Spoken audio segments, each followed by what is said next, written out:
বাংলাদেশে যে পরিমাণ শাহবাগীরা উত্তেজিত হইতেছে তাদের চিনে রাখা অবশ্যই জরুরি। শাহবাগীদের কীভাবে চিনবেন আপনি? যখন দেখবেন তাদের মাথায় এত বড় বড় টিপ থাকে, যখন দেখবেন তাদের মাথায় কুত্তার লেজে না হলে বাঁকানো বাঁকানো চুল থাকে, তারাই হচ্ছে শাহবাগী।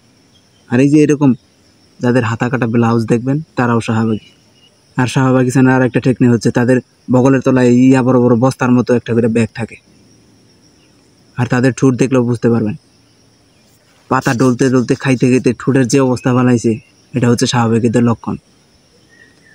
আর এই 95 মুসলিম দেশে যে শাহবাগীরা আন্দোলন করে পোশাকের স্বাধীনতা চায়, তোরা শুনে রাখ, তোদের জুতা বেড়া করে দেশ থেকে বাহির করে দেবো।